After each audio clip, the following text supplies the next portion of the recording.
Chapter 15. A Retrospection. It was the end of November, and Holmes and I sat, upon a raw and foggy night, on either side of a blazing fire in our sitting-room in Baker Street. Since the tragic upshot of our visit to Devonshire, he had been engaged in two affairs of the utmost importance, in the first of which he had exposed the atrocious conduct of Colonel Upward in connection with the famous card scandal of the Nonpareil Club, while in the second he had defended the unfortunate Madame Montpensier from the charge of murder which hung over her in connection with the death of her stepdaughter, Mademoiselle Carrère, the young lady who, as it will be remembered, was found 6 months later alive and married in New York. My friend was in excellent spirits over the success which had attended a succession of difficult and important cases, so that I was able to induce him to discuss the details of the Baskerville mystery. I had waited patiently for the opportunity, for I was aware that he would never permit cases to overlap, and that his clear and logical mind would not be drawn from its present work to dwell upon memories of the past. Sir Henry and Dr. Mortimer were, however, in London, on their way to that long voyage which had been recommended for the restoration of his shattered nerves. They had called upon us that very afternoon, so that it was natural that the subject should come up for discussion. "The whole course of events," said Holmes, "from the point of view of the man who called himself Stapleton, was simple and direct, although to us, who had no means in the beginning of knowing the motives of his actions, and could only learn part of the facts, it all appeared exceedingly complex. I have had the advantage of 2 conversations with Mrs. Stapleton, and the case has now been so entirely cleared up that I am not aware that there is anything which has remained a secret to us. You will find a few notes upon the matter under the heading B in my indexed list of cases." "Perhaps you would kindly give me a sketch of the course of events from memory?" "Certainly, though I cannot guarantee that I carry all the facts in my mind. Intense mental concentration has a curious way of blotting out what has passed. The barrister who has his case at his fingers' ends and is able to argue with an expert upon his own subject finds that a week or 2 of the courts will drive it all out of his head once more. So each of my cases displaces the last, and Mademoiselle Carrère has blurred my recollection of Baskerville Hall. Tomorrow some other little problem may be submitted to my notice, which will in turn dispossess the fair French lady and the infamous Upward. So far as the case of the Hound goes, however, I will give you the course of events as nearly as I can, and you will suggest anything which I may have forgotten. My inquiries show beyond all question that the family portrait did not lie, and that this fellow was indeed a Baskerville. He was a son of that Roger Baskerville, the younger brother of Sir Charles, who fled with a sinister reputation to South America, where he was said to have died unmarried. He did, as a matter of fact, marry, and had 1 child, this fellow, whose real name is the same as his father's. He married Beryl Garcia, one of the beauties of Costa Rica, and having purloined a considerable sum of public money, he changed his name to Vandeleur and fled to England, where he established a school in the east of Yorkshire. His reason for attempting this special line of business was that he had struck up an acquaintance with a consumptive tutor upon the voyage home, and that he had used this man's ability to make the undertaking a success. Fraser, the tutor, died, however, and the school, which had begun well, sank from disrepute into infamy. The Vandeleurs found it convenient to change their name to Stapleton, and he brought the remains of his fortune, his schemes for the future, and his taste for entomology to the south of England. I learned at the British Museum that he was a recognised authority upon the subject, and that the name of Vandeleur has been permanently attached to a certain moth which he had, in his Yorkshire days, been the first to describe. We now come to that portion of his life which has proved to be of such intense interest to us. The fellow had evidently made inquiry, and found that only 2 lives intervened between him and a valuable estate. When he went to Devonshire, his plans were, I believe, exceedingly hazy, but that he meant mischief from the first is evident from the way in which he took his wife with him in the character of his sister. The idea of using her as a decoy was clearly already in his mind, though he may not have been certain how the details of his plot were to be arranged. He meant, in the end, to have the estate, and he was ready to use any tool or run any risk for that end. His first act was to establish himself as near to his ancestral home as he could, and his second was to cultivate a friendship with Sir Charles Baskerville and with the neighbours. The baronet himself told him about the family hound, and so prepared the way for his own death.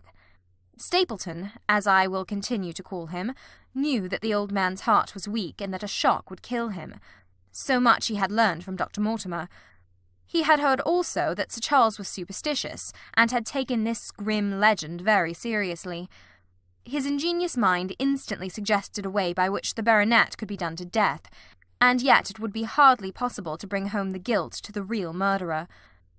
Having conceived the idea, he proceeded to carry it out with considerable finesse.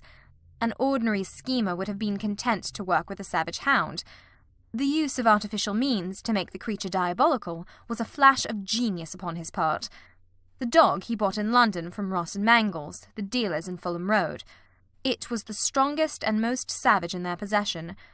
He brought it down by the North Devon line, and walked a great distance over the moor so as to get it home without exciting any remarks. He had already on his insect hunts learned to penetrate the Grimpen Mire, and so had found a safe hiding place for the creature. Here he kennelled it and waited his chance. But it was some time coming. The old gentleman could not be decoyed outside of his grounds at night. Several times Stapleton lurked about with his hound, but without avail. It was during these fruitless quests that he, or rather his ally, was seen by peasants, and that the legend of the demon dog received a new confirmation. He had hoped that his wife might lure Sir Charles to his ruin, but here she proved unexpectedly independent. She would not endeavour to entangle the old gentleman in a sentimental attachment which might deliver him over to his enemy. Threats, and even, I am sorry to say, blows refused to move her. She would have nothing to do with it, and for a time Stapleton was at a deadlock. He found a way out of his difficulties through the chance that Sir Charles, who had conceived a friendship for him, made him the minister of his charity in the case of this unfortunate woman, Mrs. Laura Lyons. By representing himself as a single man, he acquired complete influence over her, and he gave her to understand that, in the event of her obtaining a divorce from her husband, he would marry her. His plans were suddenly brought to a head by his knowledge that Sir Charles was about to leave the hall, on the advice of Dr. Mortimer, with whose opinion he himself pretended to coincide. He must act at once, or his victim might get beyond his power. He therefore put pressure upon Mrs. Lyons to write this letter, imploring the old man to give her an interview on the evening before his departure for London. He then, by a specious argument, prevented her from going, and so had the chance for which he had waited. Driving back in the evening from Coombe Tracy, he was in time to get his hound, to treat it with his infernal paint, and to bring the beast round to the gate at which he had reason to expect that he would find the old gentleman waiting. The dog, incited by its master, sprang over the wicket-gate and pursued the unfortunate baronet, who fled screaming down the yew alley. In that gloomy tunnel it must indeed have been a dreadful sight to see that huge black creature, with its flaming jaws and blazing eyes, bounding after its victim. He fell dead at the end of the alley from heart disease and terror. The hound had kept upon the grassy border, while the baronet had run down the path, so that no track but the man's was visible. On seeing him lying still, the creature had probably approached to sniff at him, but finding him dead had turned away again. It was then that it left the print which was actually observed by Dr. Mortimer. The hound was called off and hurried away to its lair in the Grimpen Mire, and a mystery was left which puzzled the authorities, alarmed the countryside, and finally brought the case within the scope of our observation. So much for the death of Sir Charles Baskerville. You perceive the devilish cunning of it, for really it would be almost impossible to make a case against the real murderer. His only accomplice was one who could never give him away, and the grotesque, inconceivable nature of the device only served to make it more effective.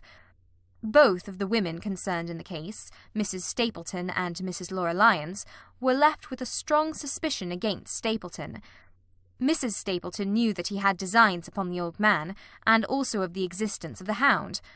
Mrs. Lyons knew neither of these things, but had been impressed by the death occurring at the time of an uncancelled appointment which was only known to him. However, both of them were under his influence, and he had nothing to fear from them. The first half of his task was successfully accomplished, but the more difficult still remained. It is possible that Stapleton did not know of the existence of an heir in Canada. In any case, he would very soon learn it from his friend Dr. Mortimer, and he was told by the latter all details about the arrival of Henry Baskerville.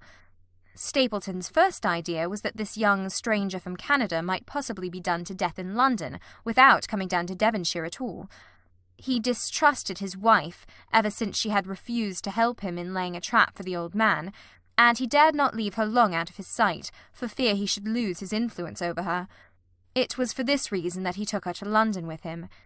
They lodged, I find, at the Mexborough Private Hotel in Craven Street, which was actually one of those called upon by my agent in search of evidence. Here he kept his wife imprisoned in her room, while he, disguised in a beard, followed Dr. Mortimer to Baker Street, and afterwards to the station and to the Northumberland Hotel. His wife had some inkling of his plans, but she had such a fear of her husband, a fear founded upon brutal ill-treatment, that she dared not write to warn the man whom she knew to be in danger. If the letter should fall into Stapleton's hands, her own life would not be safe. Eventually, as we know, she adopted the expedient of cutting out the words which would form the message, and addressing the letter in a disguised hand. It reached the baronet, and gave him the first warning of his danger. It was very essential for Stapleton to get some article of Sir Henry's attire, so that, in case he was driven to use the dog, he might always have the means of setting him upon his track. With characteristic promptness and audacity, he set about this at once, and we cannot doubt that the boots or chambermaid of the hotel was well bribed to help him in his design. By chance, however, the first boot which was procured for him was a new one, and therefore useless for his purpose. He then had it returned and obtained another, a most instructive incident, since it proved conclusively to my mind that we were dealing with a real hound, as no other supposition could explain this anxiety to obtain an old boot and this indifference to a new one. The more outré and grotesque an incident is, the more carefully it deserves to be examined, and the very point which appears to complicate a case is, when duly considered and scientifically handled, the one which is most likely to elucidate it. Then we had the visit from our friends next morning, shadowed always by Stapleton in the cab. From his knowledge of our rooms and of my appearance, as well as from his general conduct, I am inclined to think that Stapleton's career of crime has been by no means limited to this single Baskerville affair. It is suggestive that during the last 3 years there have been 4 considerable burglaries in the West Country, for none of which was any criminal ever arrested. The last of these, at Folkestone Court in May, was remarkable for the cold-blooded pistoling of the page, who surprised the masked and solitary burglar. I cannot doubt that Stapleton recruited his waning resources in this fashion, and that for years he has been a desperate and dangerous man. We had an example of his readiness of resource that morning, when he got away from us so successfully, and also of his audacity in sending back my own name to me through the cabman. From that moment he understood that I had taken over the case in London, and that therefore there was no chance for him there. He returned to Dartmoor and awaited the arrival of the baronet. "One moment," said I. "You have no doubt described the sequence of events correctly, but there is one point which you have left unexplained. What became of the hound when its master was in London?" I have given some attention to this matter, and it is undoubtedly of importance. There can be no question that Stapleton had a confidant, though it is unlikely that he ever placed himself in his power by sharing all his plans with him. There was an old manservant at Merripit House whose name was Anthony. His connection with the Stapletons can be traced for several years, as far back as the schoolmastering days, so that he must have been aware that his master and mistress were really husband and wife. This man has disappeared and has escaped from the country. It is suggestive that Anthony is not a common name in England, while Antonio is so in all Spanish or Spanish-American countries. The man, like Mrs. Stapleton herself, spoke good English but with a curious lisping accent. I have myself seen this old man cross the Grimpen Mire by the path which Stapleton had marked out. It is very probable, therefore, that in the absence of his master it was he who cared for the hound, though he may never have known the purpose for which the beast was used. The Stapletons then went down to Devonshire, whither they were soon followed by Sir Henry and you. One word now as to how I stood myself at that time. It may possibly recur to your memory that when I examined the paper upon which the printed words were fastened, I made a close inspection for the watermark. In doing so, I held it within a few inches of my eyes, and was conscious of a faint smell of the scent known as white jessamine. There are 75 perfumes, which it is very necessary that a criminal expert should be able to distinguish from each other, and cases have more than once, within my own experience, depended upon their prompt recognition. The scent suggested the presence of a lady, and already my thoughts began to turn towards the Stapletons. Thus I had made certain of the Hound, and had guessed at the criminal before ever we went to the West Country. It was my game to watch Stapleton. It was evident, however, that I could not do this if I were with you, since he would be keenly on his guard. I deceived everybody, therefore, yourself included, and I came down secretly when I was supposed to be in London. My hardships were not so great as you imagined, though such trifling details must never interfere with the investigation of a case. I stayed for the most part at Coombe Tracey, and only used the hut upon the moor when it was necessary to be near the scene of action. Cartwright had come down with me, and in his disguise as a country boy he was of great assistance to me. I was dependent upon him for food and clean linen. When I was watching Stapleton, Cartwright was frequently watching you, so that I was able to keep my hand upon all the strings. I have already told you that your reports reached me rapidly, being forwarded instantly from Baker Street to Coombe Tracey. They were of great service to me, and especially that one incidentally truthful piece of biography of Stapleton's. I was able to establish the identity of the man and the woman, and knew at last exactly how I stood. The case had been considerably complicated through the incident of the escaped convict, and the relations between him and the Barrymores. This also you cleared up in a very effective way, though I had already come to the same conclusions from my own observations. By the time that you discovered me upon the moor, I had a complete knowledge of the whole business, but I had not a case which could go to a jury. Even Stapleton's attempt upon Sir Henry that night, which ended in the death of the unfortunate convict, did not help us much in proving murder against our man. There seemed to be no alternative but to catch him red-handed, and to do so we had to use Sir Henry, alone and apparently unprotected, as a bait. We did so, and at the cost of a severe shock to our client, we succeeded in completing our case and driving Stapleton to his destruction. That Sir Henry should have been exposed to this is, I must confess, a reproach to my management of the case, but we had no means of foreseeing the terrible and paralysing spectacle which the beast presented, nor could we predict the fog which enabled him to burst upon us at such short notice. We succeeded in our object at a cost which both the specialist and Dr. Mortimer assure me will be a temporary one. A long journey may enable our friend to recover not only from his shattered nerves, but also from his wounded feelings. His love for the lady was deep and sincere, and to him the saddest part of all this black business was that he should have been deceived by her. It only remains to indicate the part which she had played throughout.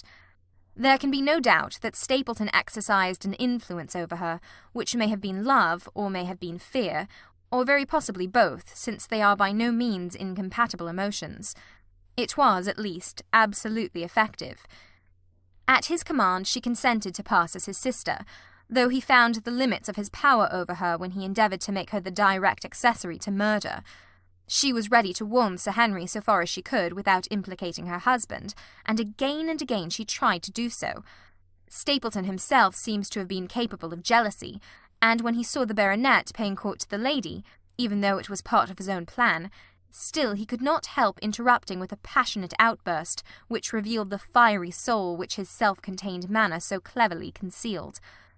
By encouraging the intimacy, he made it certain that Sir Henry would frequently come to Merripit House, and that he would sooner or later get the opportunity which he desired. On the day of the crisis, however, his wife turned suddenly against him.